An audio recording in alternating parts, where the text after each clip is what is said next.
अल्लाह करीम ने बेपनाह बेबहा फजलो शरफ आज़मतो वक़ार इल्म फज़ल और इस कदर नेमतों से शर्फियाब व फैज़याब फरमाया कि जानने वाले ही जानते हैं और समझने वाले ही समझते हैं। आप देर से मखदूम साहब को सुन रहे हैं।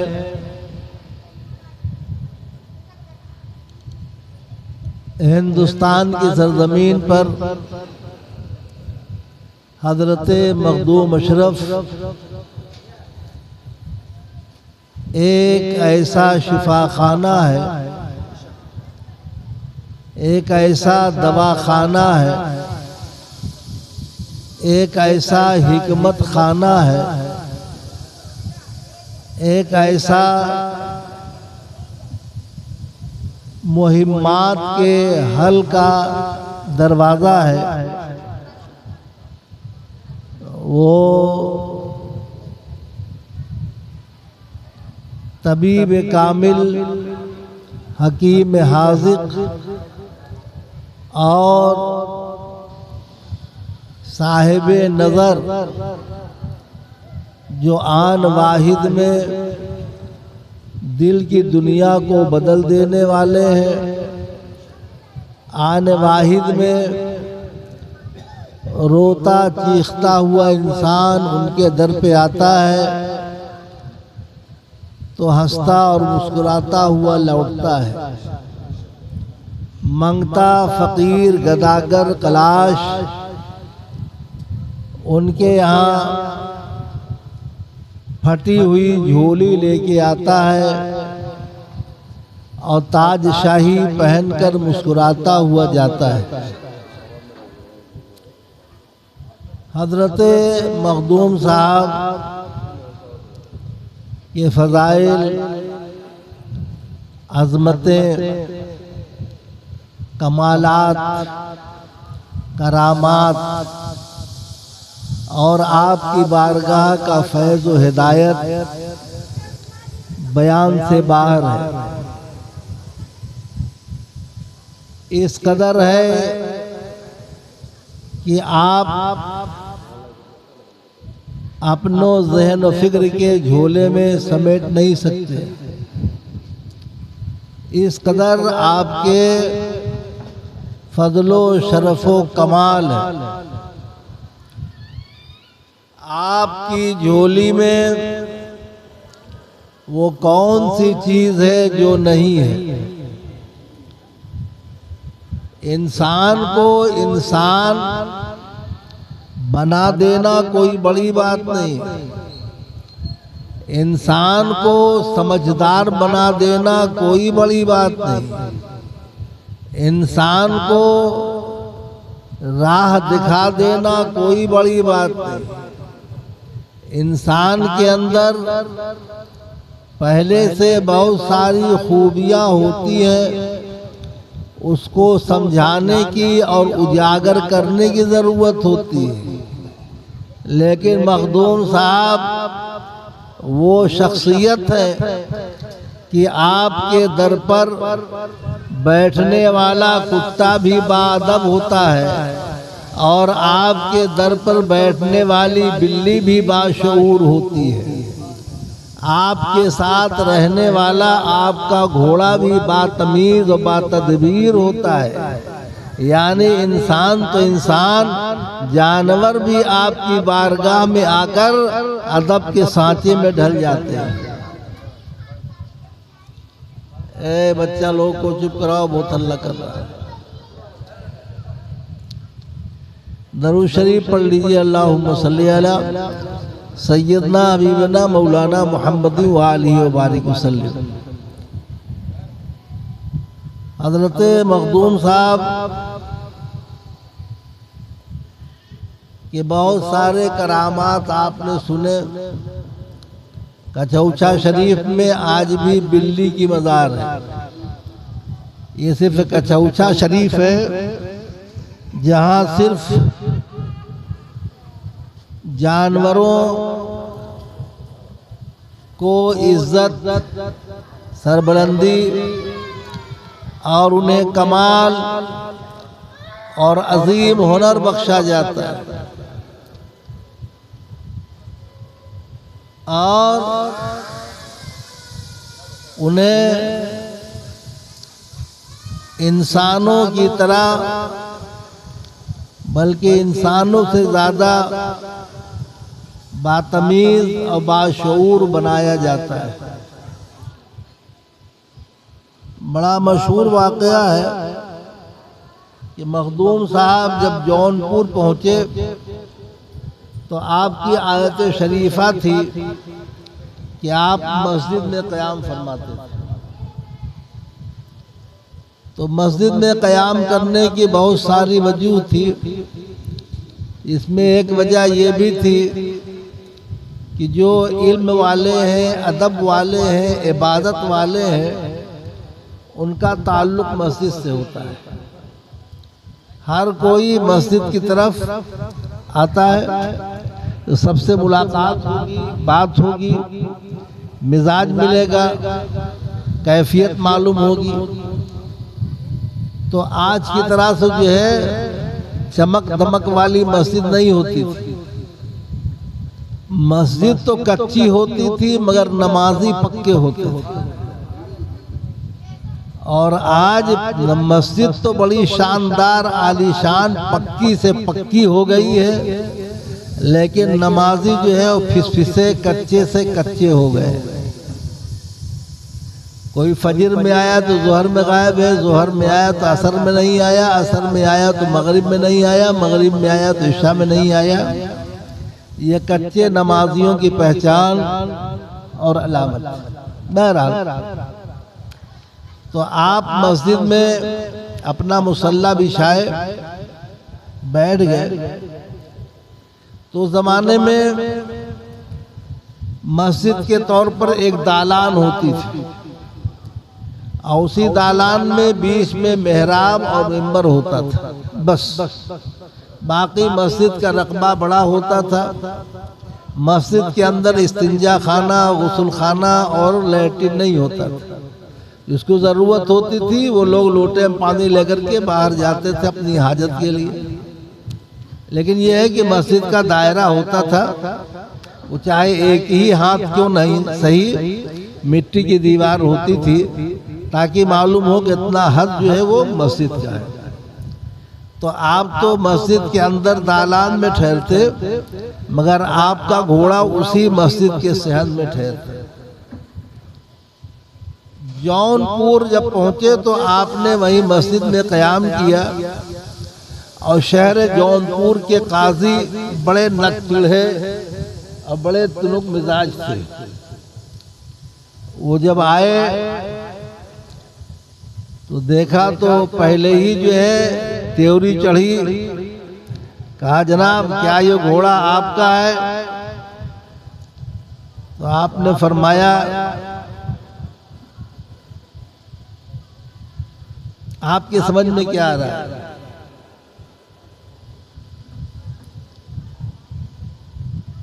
जाहिर सी बात है यहाँ मेरे अलावा कोई नहीं है तो मेरा ही घोड़ा होगा।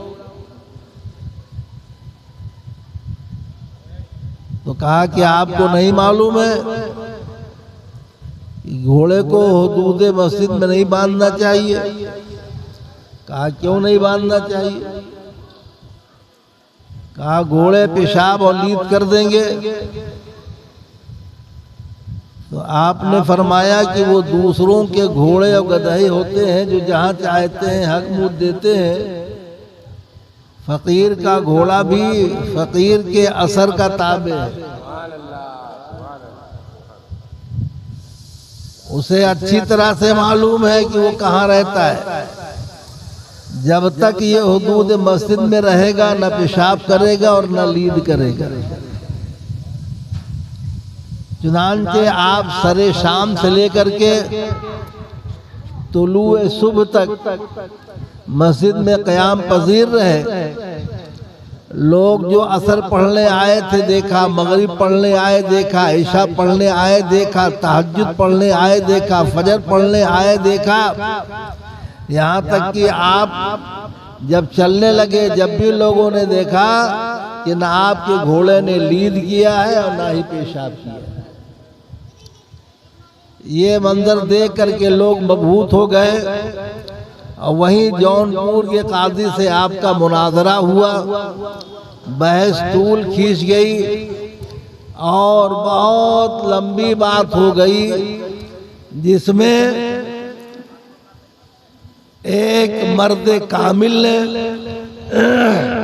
काजी शहर को अपनी जबरूती ताकत और लाहूती कुव्वत और अपने जलाल के तेवर से मबहूत कर दिया और रुसवा कर दिया और जलील कर दिया। हजरत मखदूम अशरफ जहांगीर समदानी क़द्दसल्लाहु सिर्रहुन नूरानी इल्म में लाजवाब थे, फज़ल में बाकमाल थे। दुनिया को अपने पाँव से रौंदा। दुनिया से मुराद दौलत, हशमत, जाह, मनसब, ओहदा, वाहवाही, ये सब जितनी चीज़ें होती हैं इससे आपको नफरत थी। सल्तनत छोड़ करके आने वाला आदमी वो दौलत की चमक दमक पर क्या जाए। जिसने अशरफियों और सोने के खजानों पर थूक दिया हो, वो सिक्कों और साहब रुपयों पे क्या निगाह डाले। जिसने रानाई और शादाबी को पलट के न देखा हो, जो बादशाह वक्त रहा हो, जिसके हरम में सैकड़ों नौकरानियां और हजारों कनीज़ें हों, जिसके यहाँ एक से एक हुस्नो जमाल का शाहकार हो, वो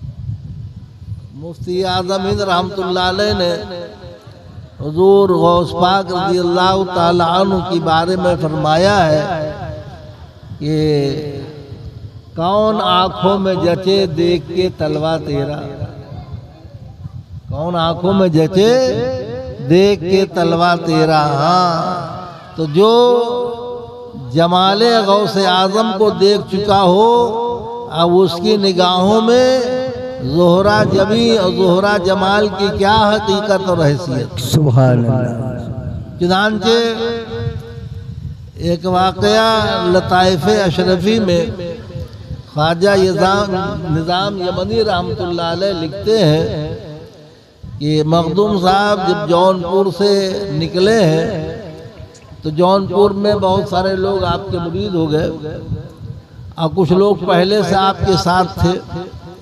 तो जब आगे बढ़े तो एक मंदिर में बड़ी खूबसूरत मूर्ति थी, बहुत हुस्नो जमाल का मुरक्का, उसे खूब रंग पेंट करके सजाया संवारा गया था जी। उस मुरीद ने जब उस हूर परी मूरत को देखा तो वो दिल हार बैठा। अब जो है काफिला चला तो वो वहीं पर खड़ा रह गया। लोगों ने कहा चलो भाई, कहा अब हम कहाँ चले, हमारा दिल तो यहाँ अटक गया, क्या हुआ? हम यहाँ से आगे नहीं बढ़ सकते। अब लोग परेशान हैं कि मखदूम साहब तमाम लोग आपके साथी चले जा रहे हैं। तो इसके साथियों ने कहा भाई ठीक है, अब तू अपना दिल निकाल, अब हम लोग चले यहाँ से। अगली मंजिल पे जब पहुंचे तो क़याम किया, नमाज पढ़ी गई। मखदूम साहब से इनके साथियों ने कहा हुजूर हमारा एक साथी रास्ते में एक मंदिर के पास रुक गया, कहा क्यों?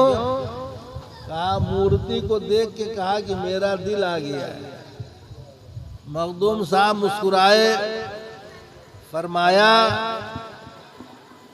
हुस्ने जाहिर पर वो टूट गया, लूट गया, अगर हुस्ने हकीकी देखेगा तो क्या हाल होगा। क्या बात है, सुभान अल्लाह। वो हुस्ने फना को देख करके लहा लोट हो गया, हुस्ने मुजस्सम को देखता तो क्या हाल होता। चुनांचे उसके हमराहियों ने मखदूम साहब की कदम बोसी किया, सरकार मेरा साथी तबाह हो जाएगा, उसे आप बचा लें। कहा चलो देखते हैं। आप लौटे, फिर उसी मकाम पर आए, उसको देखा कि बिल्कुल सूख के कांटा हो गया है, 3 दिन में आंखें अंदर को धस गई हैं। पूछा तुझे क्या हो गया है? कहा सरकार मुझे खुद नहीं मालूम कि मुझे क्या हो गया है ना। गालिब ने कहा ना, इश्क वो चीज है कि गालिब जो लगाए न लगे, जो बुझाए न बुझे। तो कहा कि मुझे खुद पता नहीं मुझे क्या हो गया। कहा कि ये तुझे अच्छी लगती है? कहा हुजूर अच्छी लगती है तभी ना हम यहाँ पड़े हैं, अटके हुए हैं, आप इसी जात को भी छोड़ बैठे। हजरत मखदूम साहब फरमाते हैं कि मेरे दिल में ख्याल आया कि मैं कहूँ ऐ रब, जब इसके बनाने वाले ने इतनी मेहनत करके इसको खूबरू बना ही दिया है तो तेरे खजाने में क्या कमी है, मौला रूह भी डाल दे। सुभान अल्लाह, सुभान अल्लाह। ताकि ये मुकम्मल हो जाए। क्या अभी आपका ये ख्याल दिल में जमना था कि रब्बे कदीर ने अपनी कुदरत कामिला से रूह उसके अंदर डाल दी। वो जीती जागती चलती फिरती तस्वीर एक इंसानी सूरत में सांचे में ढल गई। सुभान अल्लाह। हजरत मखदूम साहब ने उससे उसका निकाह कर दिया।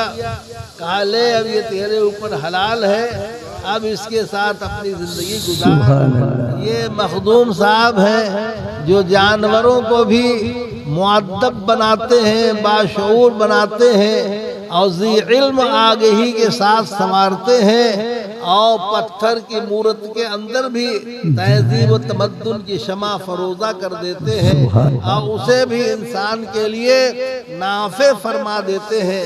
हजरात गिरामी तकरीबन 650 साल से कछौछा शरीफ की सरजमीन पर हर दर्दमंद दिल की मुरादें पूरी हो रही है। रोते हुए लोग उस दर पे आते हैं और हंसते मुस्कुराते हुए लौटते हैं। अजब दारू शिफा है मखदूम साहब का। और उनके यहाँ की एक नायाब चीज़ है जिसे कछौछे का चिराग कहा जाता है। रोशन करने की देर होती है, जिस तरह से परवानों का मामला ये होता है कि शमा जलने की देर होती है और इन आशिकों का आने में देर नहीं लगती। इसी तरह से चिराग रोशन होने की देर होती है। जहाँ जहाँ खबीस होता है, शैतान होता है, आसेब होता है, जादू टोना किया करतूत होता है, वो सब चीखते चिल्लाते हुए आते हैं और हजरत मखदूम साहब के मुवक्किल उन्हें गिरफ्तार करते हैं, उन्हें कैद में डालते हैं, उन्हें सजा देते हैं और अजिन्ना वगैरह होते हैं तो बाकायदा उन पर मुकदमा चलाया जाता है। फिर मखदूम साहब का फैसला होता है। अजीज़ान मिल्लत इस्लामिया, कछौछा शरीफ इसी मुल्क हिंदुस्तान में उत्तर प्रदेश के एक आलीशान शहर जिसे अम्बेडकर नगर कहा जाता है, पहले अकबरपुर था, आज अम्बेडकर नगर है। उसी अम्बेडकर नगर में कछौछा शरीफ जिला टांडा है गालिबन। वहाँ पर हजरत मखदूम साहब का बहुत आलीशान आस्थाना है। और आपके आस्थाने के नीचे नीर बह रही है। ये नीर है जो आपने और आपके मुरीदों ने जमजम शरीफ काबे से ला करके और जिक्र इलाही के साथ उसकी खुदाई करके उसमें जमजम शरीफ डाला है। हजरत मखदूम साहब ने उसमें बहुत सारे तबरुकात और नेमतें रखी हैं और बड़ी दुआएं हैं उस नीर शरीफ के साथ। यही वजह है कि पागल हो, जिस्मानी बहुत सारी बीमारियां जिसके पास में हो, वो नीर शरीफ का पानी पिएगा, पागलपन खत्म होगा, जुनून खत्म होगा, मिर्गी खत्म होगा, अंदरूनी बहुत सारी जिस्मानी बीमारियां वो खत्म होंगी और आसेब व शयातीन जो है वो खत्म होंगे। अजीज़ान मिल्लत इस्लामिया, हज़रत मखदूम अशरफ जहांगीर समनानी क़द्दसल्लाहु सिर्रहु नूरानी बहुत अजीम मनसब आला मर्तबे के बुजुर्ग हैं और ये ऐसे बुजुर्ग हैं कि इनके पीरों ने इन पे फख्र किया है, इनके पीरों ने इन पे नाज किया है। कितना खुशनसीब है वो पीर कि अपने मुरीद पर नाज कर रहा है। वरना होता ये है कि मुरीद अपने पीर पर नाज करता है, लेकिन मखदूम साहब ऐसे मुरीद हैं कि आपका पीर आप पे नाज करता है। क्या शान है आपकी, अल्लाहु अकबर कबीरा। और आपने जो तर्क दुनिया फरमाई तो एक कंबल, एक चादर और एक लिबास के अलावा दूसरा कोई असासा अपने साथ नहीं रखा। 3 दिन की खुराक आप रखते थे, उससे ज़्यादा जो होता था उसे खैरात कर दिया करते थे। हजरात गिरामी, हजरत मखदूम साहब के मानने वाले, चाहने वाले, आपसे मोहब्बत करने वाले, आपके सिलसिले में मुरीद जो है, आपके सिलसिले के खुलफा जो है, सब पर बराबर फैज़ जारी है और सब आपकी बरकतों से फैज़याब और माला माल हो रहे हैं। हजरात गिरामी, जनाब हयातुल्लाह खान साहब आज़ाद अशरफी नूरानी बाबा हर साल मखदूम साहब का उर्स और जश्न मनाया करते हैं और हजरत मखदूम पाक का फैज़ पाते हैं। साल भर तक मखदूमी फैज़ान से ये मस्त और माला माल रहते हैं। अल्लाह तबारक व तआला हजरत मखदूम साहब के बरक़ात से इनको फैज़याब फरमाए और इनके यहाँ मखदूम साहब का जो चिराग है उस चिराग के बरक़ात से तमाम आने वाले ज़ायरीन हाज़रीन को फैज़याब फरमाए। अल्लाह तबारक व तआला इस बज़्म को कबूल फरमाए और हयातुल्लाह खान आज़ाद को मखदूमी उर्स के बरक़ात से खूब खूब फैज़याब फरमाए। आमीन व आखिर दावाना अनिल हम्दुलिल्लाहि रब्बिल आलमीन। अस्सलामु अलैकुम। सलाम